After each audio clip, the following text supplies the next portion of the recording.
Generational building is timeless. Low country architecture never goes out of style.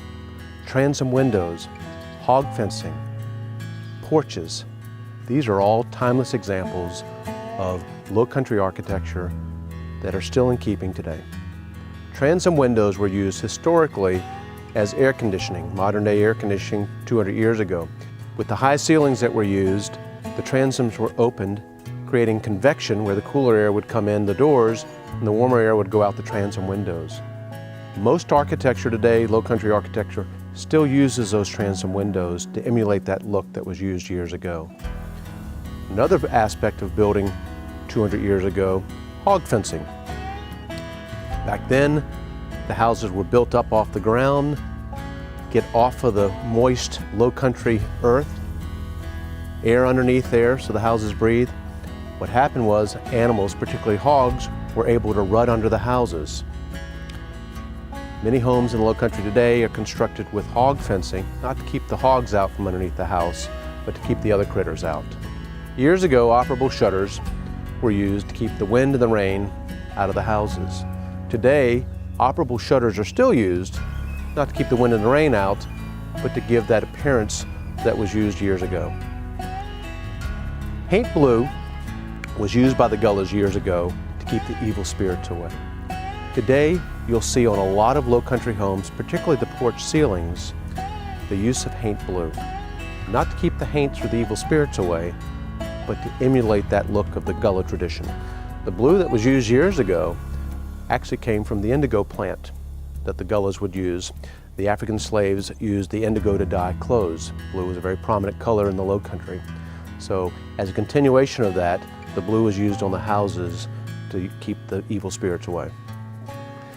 Porches traditionally have been used in the low country as a gathering area, as a place to escape the oppressive heat during the summer. Porches have very high ceilings. Typically a low country porch has 3 sides exposed, so you get cross ventilation. A low country porch is more than an outside area, it is an outside room. It's an extension of the inside of the house. From April to October, a low country porch is used just like any other room inside the house. Generations ago, low country homes were built to take advantage of breezes off the Colleton River, the May River, the Chichessie River. Still done today. These breezes are prevailing, typically year-round, so houses are situated so they take advantage of these breezes. The outdoor living, the low country porches that are done today are situated such that these breezes are a constant. Ceiling fans in the low country were used predominantly in most of the rooms. Low country homes had very high ceilings, once again to allow that heat to rise. And what they would do is you'd have to get some air moving around, so most of the rooms, bedrooms, common areas, porches, would have ceiling fans just to get some air moving around. Hundreds of years ago, glass was shipped from England. The colonies didn't have glass producing factories over here. So what happened was they shipped all their glass and sawdust or wood shavings to the colonies.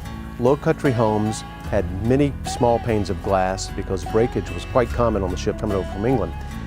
So people could tell a wealthy man by the size of the glass in his window. So the larger the glass, the wealthier the individual was.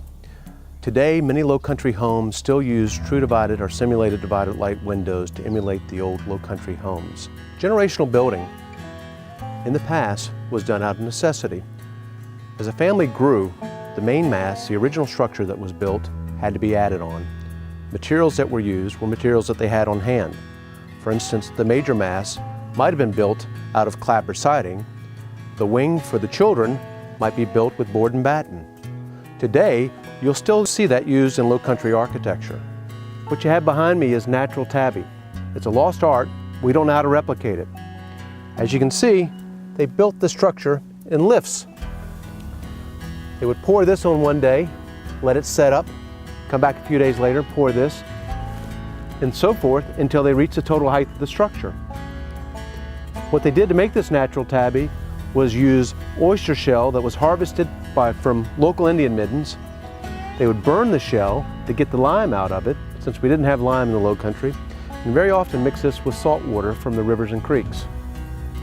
poured this in a mix, set a form, and then poured these lifts. What you see is a hole on the outside of this tabby ruin.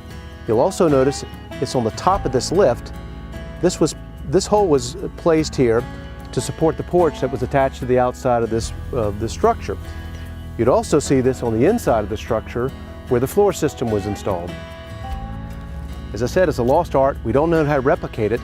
We try to emulate it today in construction by using it in driveways as well as tabby stucco where the shell is applied on the outside. But once again, these walls are 12 inches thick and has certainly stood the test of time.